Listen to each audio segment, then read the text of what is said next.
Good morning, students. Students, today we will continue the chapter The Enemy written by Pearl S. Buck. Okay. अभी तक हम पढ़ चुके हैं कि इस चैप्टर में जो एनमी है वो एक अमेरिकन प्रिजनर है, ठीक है, और डॉक्टर सडाओ जो है, जो एक सर्जन है और जो एक साइंटिस्ट है, वो जो अमेरिकन प्रिजनर है वो डॉक्टर सडाओ को मिलता है और अभी वो बेहोश है, ठीक है। अब देखते हैं सडाओ और उनकी वाइफ क्या करते हैं। The best thing that we could do would be to put him back in the sea, Sadao said, answering himself. तो जो डॉक्टर सडाओ है अपने आप से अंदर ही अंदर अपने मन में बोल रहे हैं कि सबसे अच्छा चीज़ ये होगी कि हम इस प्रिजनर को वापस से समुद्र में वापस फेंक दें. Now that the bleeding was stopped for the moment he stood up and dusted the sand from his hands.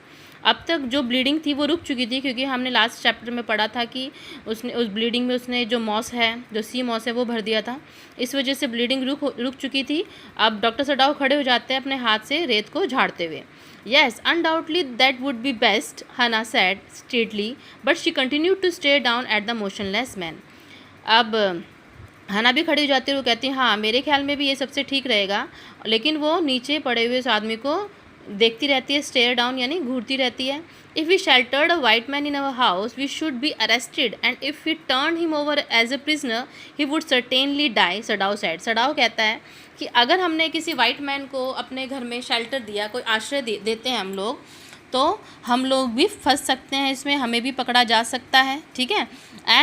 लेकिन अगर हम इसको एज ए प्रिजनर छोड़ देते हैं तब भी ये बिल्कुल मर जाएगा, सडाओ कहता है. यानी कि अगर हम इसका इलाज नहीं करते हैं, इसको ऐसे ही छोड़ देते हैं, फिर भी मर ही जाएगा. The kindest thing would be to put him back into the sea, Hana said. हना कहती है तो सबसे अच्छी चीज़ ये रहेगी कि हम इसको वापस समुद्र में फेंक दें. But neither of them mood, लेकिन दोनों बोलते तो ज़रूर हैं, लेकिन दोनों उनमें से कोई भी ये सब नहीं करता. They were staring with a curious repulsion upon the inert figure. और वो दोनों के दोनों एक अजीब सी उत्सुकता, रिपल्शन होता है एक हेट, ठीक है, एक घृणा रूप में उसके उस फिगर की तरफ देख रहे होते हैं. व्हाट इज़ ही, हना विस्पर्ड. हना एकदम से बोलती है ये क्या है. There is something about him that looks American, Sadao said. He took up the battered cap. Yes, they almost gone was the lent lettering a sailor, he said, from an American warship. He spelled it out, US Navy. The man was a prisoner of war. तो वो उसकी जो cap होती है ना, उसके ऊपर वो ध्यान से पढ़ते हैं तो उसके ऊपर लिखा होता है कि वो यूएस नेवी का है. तो वो समझ जाते हैं कि इसका मतलब है कि ये जो लड़ाई में जो ये प्रिजनर्स जो पकड़े जाते हैं ना, ये उसी प्रिजनर से उसी वॉर से इस प्रिजनर्स को पकड़ा गया था और ये वहीं से भागा हुआ एक आदमी है, एक प्रिजनर है, और ये इसीलिए और ये एक अमेरिकन है. He has escaped, हना cried softly, and that is why he is wounded. अब हना बोलती है ये वहाँ से भागा है तभी ये घायल है. In the back, Sadao agreed. Sadao भी कहता है हाँ, और वो भी पीछे से, क्योंकि पीछे से उसको गोली लगी थी. They hesitated looking at each other, then हना said with resolution.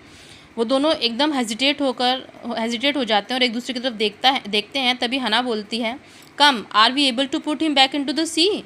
If I am able, are you? Sadao asked. वो कहती है चलो आओ, क्या हम दोनों इसको मिलकर समुद्र में फेंक सकते हैं. सडाओ कहता है हाँ मैं फेंक सकता हूँ, क्या तुम हो. नो, हना said, but if you can do it alone. वो कहती है नहीं मैं नहीं करूँगी ये काम, लेकिन अगर तुम अकेले कर सकते हो तो. Sadao hesitated again. सडाओ फिर से हेजिटेट हो जाता है, ठीक है, थोड़ा सा कुछ आ जाता है. The strange thing is he said that if the man were whole I could turn him over to the police without difficulty. I care nothing for him. He is my enemy.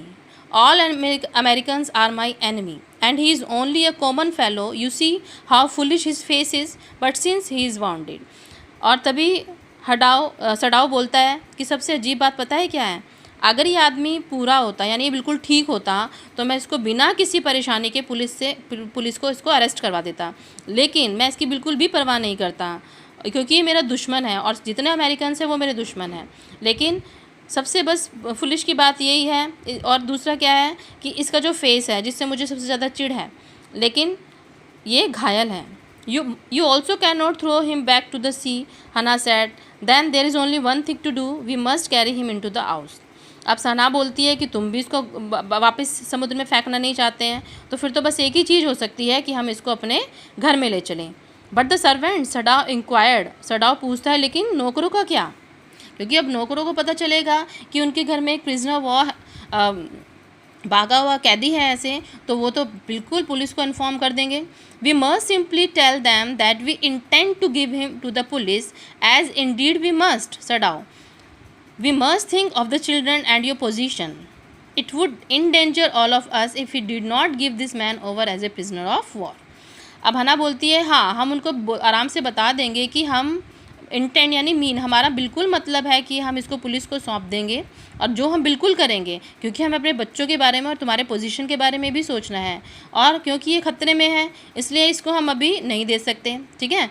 Certainly, Sadao agreed. I would not think of doing anything else. Sadao कहता है बिल्कुल, मैं तो कुछ और नहीं करना चाहता. दस agreed. Together they lifted the man. He was very light, like a fall that had been half starved for a long time until it is only feathers and skeleton. दोनों सहमत हो जाते हैं और दोनों उस आदमी को उठाते हैं. वो बहुत ज़्यादा हल्का आदमी है, like a fall. ठीक है, एक फॉल की तरह वो लग रहा है, मतलब उसको देख के ही लग रहा है कि वो काफ़ी दिन से हाफ स्टार्व्ड यानी काफ़ी भूखा है. वो काफ़ी दिन से उसने काफ़ी लंबे समय से उसने कुछ खाया नहीं है. ऐसा लग रहा है कि उसके सिर्फ फैदर्स और स्केलेटन है, जैसे पंखों जो चिड़िया वगैरह मर जाती है ना, उसमें स्केलेटन बच जाता है और ऊपर से थोड़े पंख हैं, बस ऐसा वो लग रहा है. हिज आर्म्स हैंगिंग, उसकी जो बाहें हैं वो लटकती रहती हैं. They carried him up the steps and into the side door of the house. वो दोनों उसको ऊपर ले जाते हैं और एक दरवाजे से अंदर चले जाते हैं. This door open into a passage and down the passage they carried the man towards an empty bedroom. अब ये जो डोर है वो एक गलियारे से में खुलता है, और उस गलियारे के नीचे ही वो एक खाली बेडरूम में उसको ले जाते हैं. It had been the bedroom of Sadao's father. ये बेडरूम सडाओ के फादर का था. And since his death it had not been used. और जब से उनकी डेथ हुई है उस बेडरूम को कभी यूज़ नहीं किया गया था. They laid the man on the deeply matted floor. Everything here had been Japanese to please the old man. अब वो दोनों उस आदमी को नीचे मैटेड फ्लोर पर लिटा देते हैं. ठीक है. उस कमरे में जो कुछ भी था वो सब बिल्कुल जापानीज़ वे में सजाया हुआ था, जैसे कि ओल्ड मैन को पसंद था उसके फादर को सडाओ के. Who never in his house home sit on a chair or sleep in a foreign bed. Hannah went to the wall cupboards and slid back a door and took out a soft quilt. She hesitated. The quilt was covered with flowered silk and the lining was pure white silk.